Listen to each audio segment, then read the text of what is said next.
Hello students, this is Mr. Paris, and I am about to do a summary review of Chapter 1 of the Henretta textbook that we'll be using for A-Push this year. So before we start, let me share my screen, and I can walk through what we are going to do to log into the online textbook.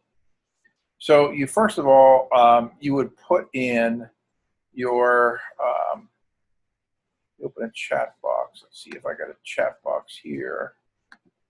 I don't have a chat box. Well, you'll be emailed a URL that will be open up the textbook for you, and then you're going to put in your email as the username, and then the password Palx123 to access your online textbook. Okay, so let me reduce this little thing here. And I'm now logging in to the online textbook. With your login, you should be able to log in. And you'll see a little book in like a library. I'm going to be opening up my version of the textbook, which is the teacher's edition. Okay, so right here, and you should be seeing this in your view here.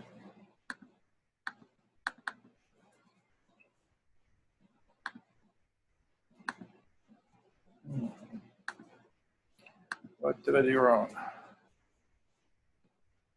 Okay, read now. Okay, I clicked the wrong link. And as it opens up, it'll open up to the last page that you were on the previous time you looked at it. So in my case, I'm looking at the inside front cover. This is the front cover here.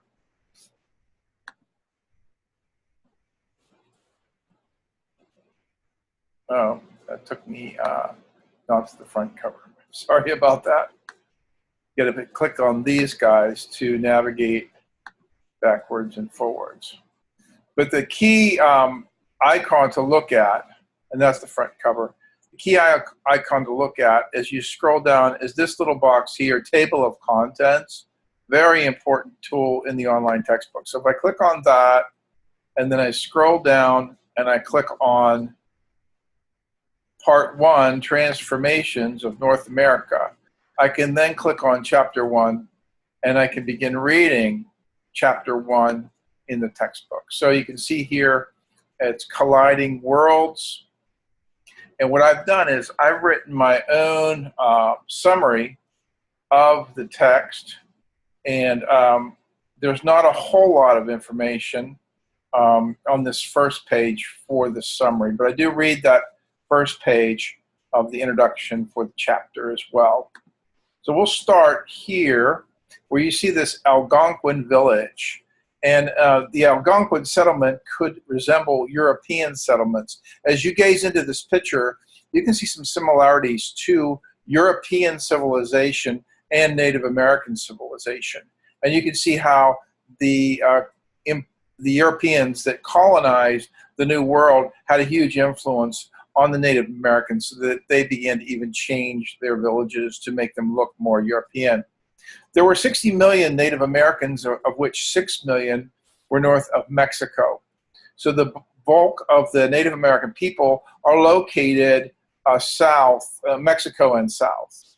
Migrants from Asia crossed a 100-mile land bridge between 13,000 and 3,000 BCE. Stands for before Common Era. They migrated south toward Mexico, where 20 million of those 60 million resided. And that was the Aztecs and the neighboring tribes around the Aztecs. That was that 20 million segment. That's a huge percentage of the 60 million. Now, 12 million of the 60 million lived in the Andes south of Mexico City, down in Peru, Bolivia, that area. They were called the Incas. So these two civilizations are really the biggest civilizations in the New World. The cultivation of maize had 250,000. The cultivation of maize was the key advancement that created settlements and empires. In 1325,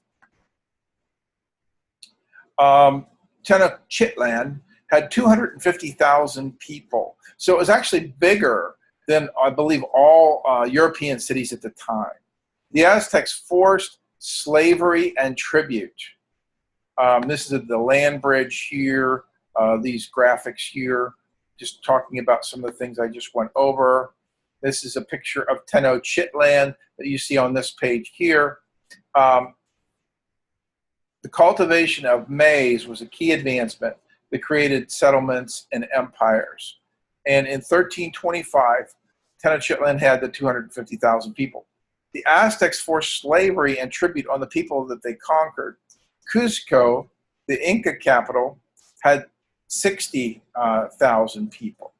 And in 1000 CE, Common Era, this maize culture migrated up the Mississippi River Valley, and that's where we get the Cahokia mound builders. And there's a picture here on the page of the Cahokia mound builders. This is located close to Illinois in our United States area instead of Mexico and South.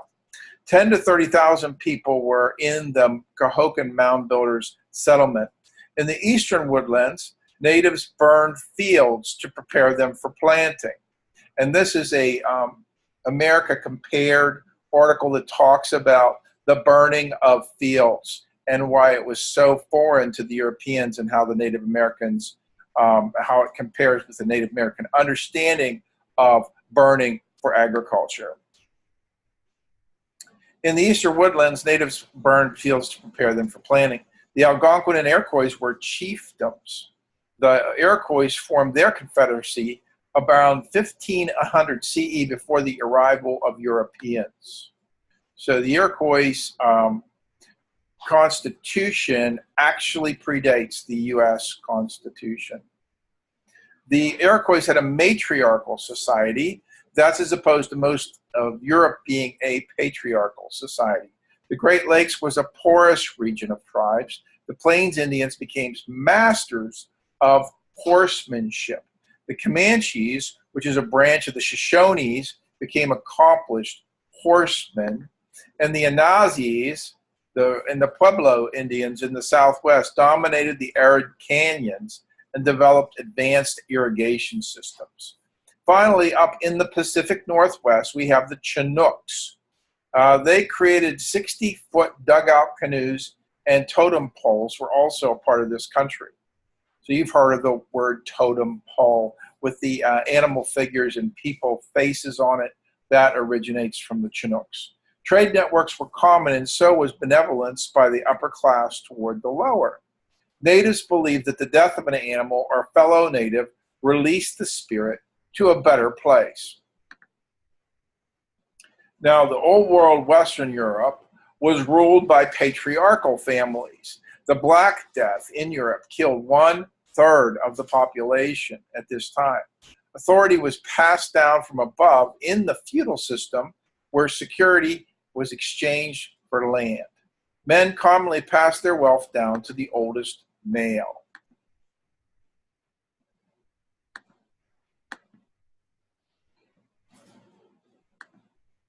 The old world of Western Europe was ruled by patriarchal families, and cover that. Peasants received farming rights in exchange for the right to live on a lord's property. Gradually, obligatory service in feudal manors was replaced by rent. Half of all the peasant children died before adulthood. There was a yearly rhythm of life and death in feudal Europe. So we learned this in 7th grade, that in the feudal system, the lords lost their power over time to the artisans and the merchant guilds by the king giving them a royal charter, and then they no longer had to live on the manors for protection. There were, the Arabs carried on the legacy of the Byzantine civilization. We talked about that in 6th grade, preserving the trade and scientific contributions of ancient Greece and Rome. Italian moneyed elites ruled their city-states as republics like Venice with over 3,000 ships.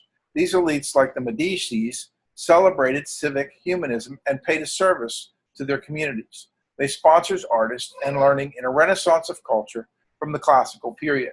The economic revolution spread slowly to northern Europe, resulting in the Protestant Reformation in 1517.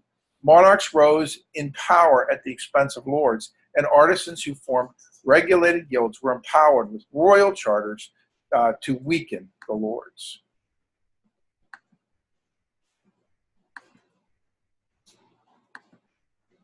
Yeah, my view of this is not very good because I'm using one screen, so I can't see everything really well.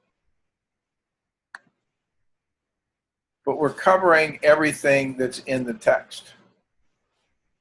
So monarchs rose in power at the expense of lords, and artisans who formed regulated guilds and empowered with royal charters to weaken the lords.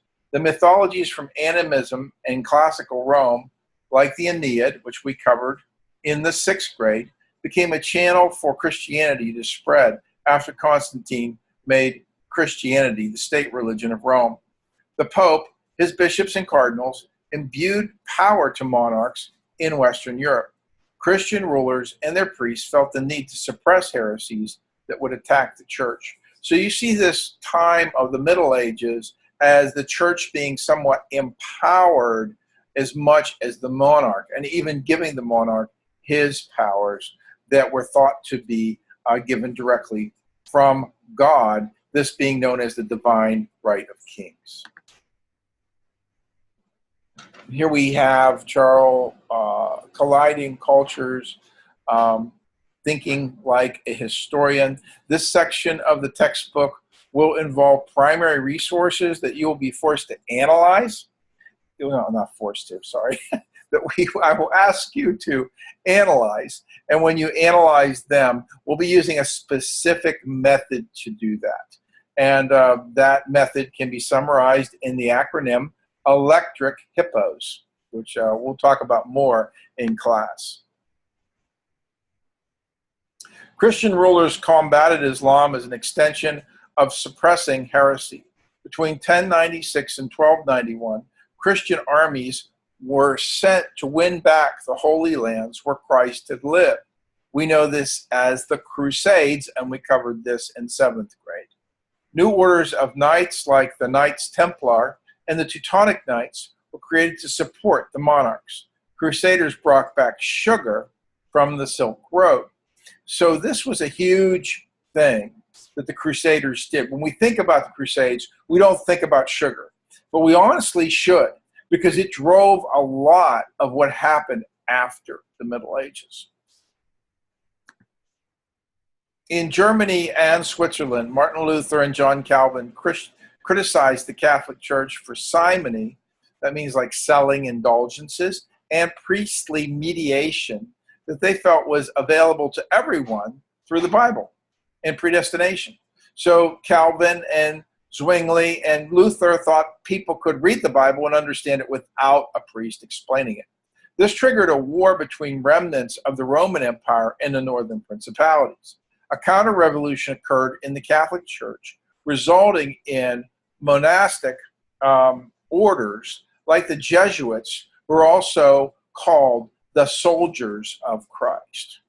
The slave trade originated in sub-Saharan Africa, and for many years, slaves were captured from West Africa and sold by Arabs, not in the Caribbean, not in South Carolina, but in Istanbul.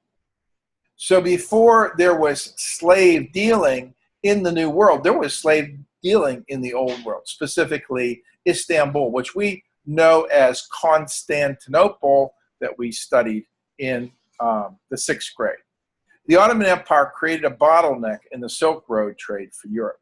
Henry the Navigator was a Portuguese prince who developed the caravel to circumnavigate and reach the slave Gold Coast of West Africa. This was a huge advancement, and Henry the Navigator gets the credit for it. Because before that, in order for them to get things like silk from Asia, slaves from Africa, or sugar from Africa, they had to use the Silk Road. But now they could bypass the Silk Road and go directly to the Golden Slave Coast to get those commodities with this new ship called the Caravel. He experimented with sugar plantations in islands near Africa like Madeira. They rechanneled the African slave trade away from sub-Saharan Silk Road and were able to take advantage of the slave culture from Ghana, Mali, and the Songhai empires to use slaves in sugar production. So sugar production is extremely labor intensive, and that was what slaves mostly were used for. Ferdinand of Aragon and Isabella of Castile merged their kingdoms and held a century-long reconquista to rid the Moors and Jews from Spain. They commissioned Columbus to find a new passage to Asia. He landed on the island of San Salvador and conquered Hispaniola and left 40 soldiers. So you can see that Ferdinand and Isabel are not to be outdone by Henry the Navigator. The Portuguese may have gotten this slave trade, but what Isabella and Ferdinand decide to do is go straight to Asia. And they think by going west that they can hit that. And instead, Columbus, as we know, discovers the New World. On his return trip, he colonized the West Indies, which is the Caribbean, with 1,000 settlers. The Spanish monarchs offered successful conquistadors noble titles, vast estates, and Indian laborers. Hernan Cortez was able to conquer the Aztec empire of Tenochtitlan by allying with local enslaved tribes and using superior technology. Ultimately, their 60 million Native Americans were reduced to 3 million by 1650 by European diseases and what is called the Columbian Exchange. The Columbian Exchange, what is it? Oh, it is the commodities of the New World being taken to Europe, like maize, like sugar, like tobacco, and in exchange, the Europeans bringing back European diseases, which literally decimates the Native American population from 60 million down to 3 million. Ponce de Leon explored Florida, and Ferdinand Pizarro conquered the Incas in Peru. The gold imbalance from these empires led to spiraling inflation in Western Europe. So they brought back so much gold and silver, it actually caused a huge economic crisis in Europe based on the inflation of the precious metals being brought back. And that's pretty much summarizes chapter 1 of the Henretta text. There are all other summaries available. I'll make them available to you as well by just going on YouTube. You can see some of them. But I'm trying to use the textbook and my summaries, and I'll get better at that in the next chapter when I'll have 2 screens to work with instead of 1. You guys make it a great day.